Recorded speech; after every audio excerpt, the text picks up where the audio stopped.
Assalamualaikum warahmatullahi wabarakatuh semuanya. Apa kabar hari ini? Semoga semuanya sehat selalu ya. Amin. Nah, hari ini kita akan belajar bersama. Kali ini kita akan belajar tema 8, subtema 1, dan pembelajaran ketiga. Nah, sebelum memulai kegiatan pembelajarannya, jangan lupa untuk berdoa terlebih dahulu ya. Dan jangan lupa untuk selalu cuci tangan sebelum dan sesudah melakukan sesuatu. Nah, tujuan pembelajaran hari ini yaitu diharapkan anak-anak dapat mengetahui perbedaan jenis pekerjaan penduduk berdasarkan tempat tinggal. Kemudian diharapkan anak-anak dapat menjelaskan hubungan keadaan alam dengan mata pencaharian penduduk di lingkungan tempat tinggalnya. Dan diharapkan anak-anak dapat menjelaskan pengertian dan peranan tokoh, serta dapat menjelaskan nilai pesan moral dalam cerita fiksi.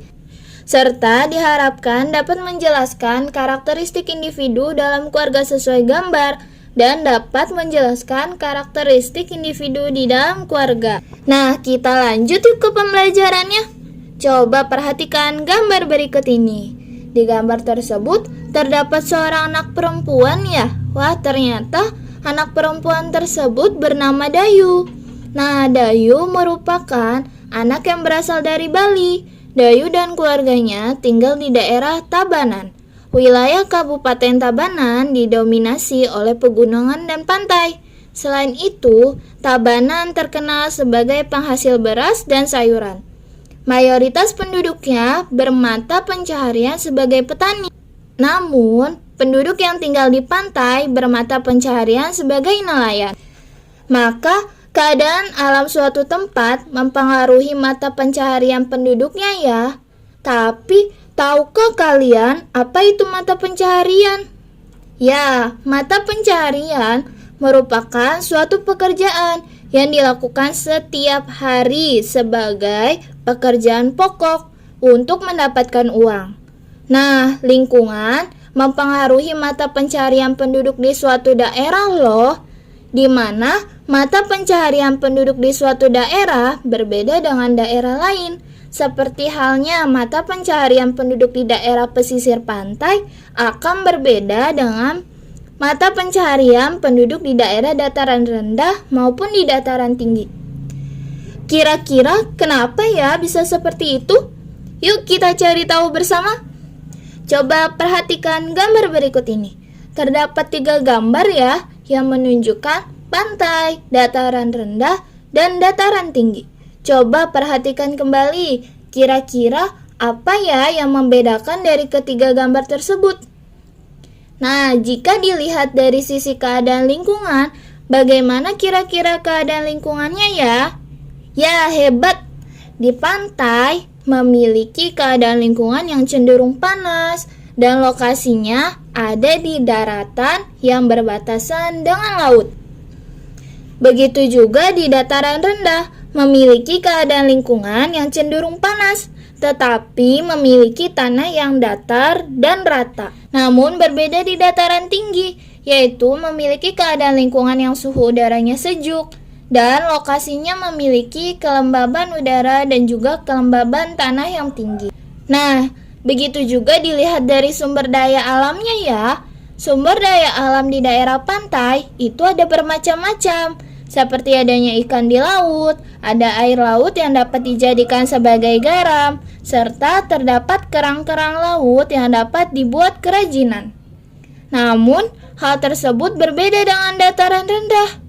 Sumber daya alam di dataran rendah tidak ada ikan dari laut, sebab dataran rendah memiliki ketinggian kurang dari 200 meter dari atas permukaan laut, sehingga jauh dari laut ya. Di mana sumber daya alamnya memanfaatkan tanah yang datar, rata, dan memanfaatkan cahaya matahari yang cukup panas untuk dijadikan lahan pertanian seperti padi dan tanaman palawija. Begitu juga berbeda di dataran tinggi. Sumber daya alam di dataran tinggi berbeda dengan di pantai dan di dataran rendah, di mana sumber daya alam di dataran tinggi lebih memanfaatkan keadaan lingkungan yang ada di sekitarnya, yaitu memanfaatkan udara yang sejuk dan memanfaatkan kelembaban tanah yang tinggi. sehingga dimanfaatkan untuk menjadi lahan pertanian dan perkebunan tanaman yang cocok dengan udara yang sejuk dan tidak terlalu membutuhkan cahaya matahari yang banyak secara langsung. Jadi, kenapa ya mata pencaharian di setiap daerah itu berbeda? Ya, hebat semuanya. Karena penduduk di suatu daerah itu cenderung memanfaatkan sumber daya alam di daerah tempat tinggalnya. Sebab sumber daya alam suatu daerah dengan daerah lain itu berbeda, sehingga menyebabkan terjadinya perbedaan atau keragaman jenis mata pencaharian setiap penduduk. Selain itu, keadaan lingkungan suatu daerah juga mempengaruhi jenis mata pencaharian penduduk ya. Jadi, alasan kenapa berbeda karena dipengaruhi oleh sumber daya alam di daerah tertentu dan dipengaruhi oleh keadaan lingkungan suatu daerah tersebut. Nah, tapi tahukah kalian pekerjaan atau mata pencaharian apa saja yang dimiliki penduduk setiap daerah? Yuk kita cari tahu bersama. Yang pertama, di daerah pantai. Kira-kira apa saja ya mata pencaharian penduduk di daerah pantai? Ya, hebat semuanya. Sebab di daerah pantai memiliki sumber daya alam berupa adanya ikan dari laut, air laut, dan kerang laut. Maka mata pencaharian penduduk di sana ialah nelayan, yaitu mencari ikan di laut. Ada petani garam yang memanfaatkan air laut untuk dijadikan garam. Dan ada pengrajin kerang yang memanfaatkan kerang di pantai. Dan ada yang menjadi pedagang untuk menjual hasil tangkapan nelayan dan menjual hasil kerajinan pengrajin. Berbeda dengan di daerah dataran rendah ya, penduduk di sana bermata pencaharian sebagai petani, yaitu memanfaatkan lahan yang datar, rata, dan memanfaatkan cahaya matahari yang cenderung panas. Sehingga penduduk di sana lebih banyak bermata pencaharian sebagai petani padi dan palawija. Selain itu, penduduk di sana menjadi peternak ayam, kerbau, sapi potong, dan lain-lain, serta bermata pencaharian sebagai pedagang. Begitu juga di daerah dataran tinggi, penduduk di sana juga memanfaatkan sumber daya alam dan keadaan lingkungannya yang sejuk dan memiliki kelembaban tanah yang tinggi. Sehingga penduduk di sana lebih banyak bermata pencaharian sebagai petani, yaitu petani kol, stroberi, dan lain-lain.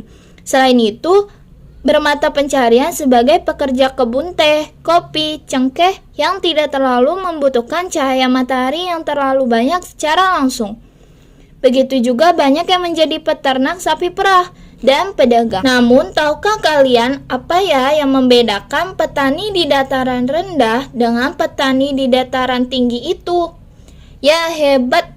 Yang membedakannya ialah terletak pada jenis tanaman yang mereka tanam, yaitu petani di dataran rendah menanam padi dan palawija yang cenderung membutuhkan cahaya matahari yang banyak.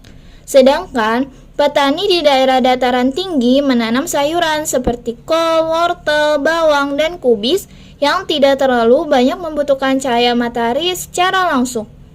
Lalu, mengapa penduduk di desa dan di kota memiliki mata pencaharian yang berbeda ya? Coba perhatikan kedua gambar berikut ini. Apa ya yang membedakannya? Ya, hebat. Yang membedakannya ialah di desa lahan yang tersedia itu lebih banyak, sedangkan di kota lahan yang tersedia itu lebih sedikit, dan kota merupakan pusat pemerintahan dan perdagangan, sehingga penduduknya memiliki mata pencaharian yang berbeda-beda ya, di mana penduduk di desa itu lebih banyak bermata pencaharian sebagai petani, peternak, pedagang, dan perkebunan. Sedangkan penduduk di kota itu lebih banyak bermata pencaharian sebagai pekerja jasa seperti pegawai bank, konsultan, pengacara, sopir, karyawan, pedagang, maupun buruh pabrik. Lalu, apa itu pekerjaan jasa? Dan apa yang membedakan pekerjaan jasa dengan pekerjaan yang menghasilkan barang? Yuk kita cari tahu bersama. Nah, pekerjaan jasa merupakan orang-orang yang memberikan pelayanan sesuai keahliannya, yaitu hasilnya bisa dinikmati dan dirasakan oleh orang lain, di mana pekerjaan jasa itu bukan pekerjaan yang menghasilkan barang ya, Contohnya seperti dokter yang memiliki keahlian untuk mengobati orang sakit, namun tidak menghasilkan barang. Begitu juga dengan guru, pilot, dan lain-lain.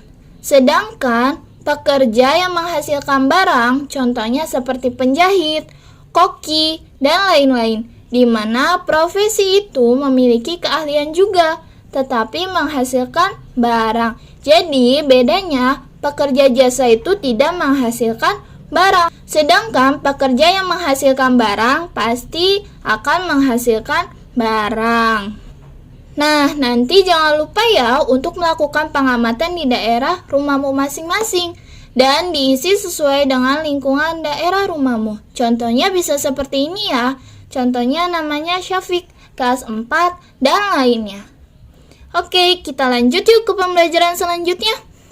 Ceritanya, saat liburan sekolah, Dayu dan keluarganya berlibur ke rumah nenek.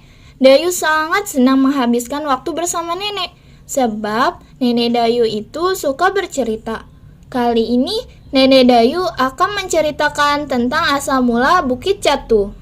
Nah, silahkan kalian baca tentang asal mula Bukit Catu pada halaman 26-27. Dan jangan lupa ya untuk menjawab pertanyaannya. Nah, apakah kalian sudah membacanya? Jika sudah, berapa tokoh cerita yang terdapat dalam cerita tersebut? Ya, hebat semuanya. Terdapat 3 tokoh, yaitu ada suami, istri, dan penduduk desa. Tapi kira-kira sebenarnya apa ya peranan setiap tokoh itu dalam cerita? Ya, hebat. Ya, setiap tokoh memiliki peranan sebagai pengemban peristiwa atau orang yang menjalankan suatu peristiwa dalam sebuah cerita, sehingga peristiwa tersebut mampu terjalin sebagai cerita. Dan tokoh juga berperan sebagai pembawa pesan atau amanat ya, yang ingin disampaikan pengarang kepada pembaca atau pendengar. Nah, begitu juga dengan tokoh suami, istri, dan penduduk desa, berperan sebagai pengemban peristiwa dan sebagai pembawa pesan atau amanat. Selanjutnya, tahukah kalian bagaimana cara menentukan amanat dalam suatu cerita? Ya, hebat semuanya. Yang pertama, kita harus membaca cerita dengan seksama. Kemudian yang kedua, pahami karakter atau watak tokoh yang berperan dalam cerita. Dan yang ketiga, perhatikan penjelasan pengarang, baik yang tertera dalam cerita, penjelasan tokoh lain, ataupun permasalahan yang terjadi pada isi cerita. Kira-kira bagaimana ya isi amanat dari cerita Bukit Catu itu? Nanti kita cari bersama-sama yuk. Sekarang, coba diperhatikan gambar berikut ini. Ceritanya, Dayu sangat senang mendengarkan cerita nenek dan langsung melakukan foto bersama dengan nenek. Nah, siapa yang tahu keragaman apa saja yang terdapat pada gambar foto tersebut? Ya, hebat!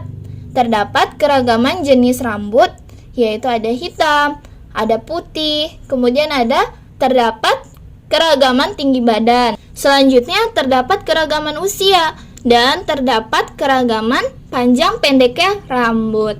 Tapi tahukah kalian apa itu keragaman ya? Nah, keragaman berarti bermacam-macam atau berjenis-jenis. Nah, pada manusia, keragaman yang dimaksud adalah perbedaan yang dimiliki oleh setiap individu, yaitu perbedaan ciri-ciri khusus pada setiap manusia. Nah, keragaman atau perbedaan ciri-ciri yang dimiliki manusia dapat berupa keragaman fisik, keragaman kegemaran, keragaman sifat, dan lainnya. Nah, keragaman fisik dapat berupa warna kulit, jenis rambut, tinggi dan rendah badan, serta berat badan. Oleh karena itu, kita harus saling menghargai keragaman di sekitar kita ya. Tidak boleh mengejeknya, apalagi mentertawakan perbedaan. Oke? Nah, cukup sekian ya video pembelajaran hari ini. Kurang lebihnya mohon maaf. Wassalamualaikum warahmatullahi wabarakatuh. Terima kasih semua. Tetap semangat.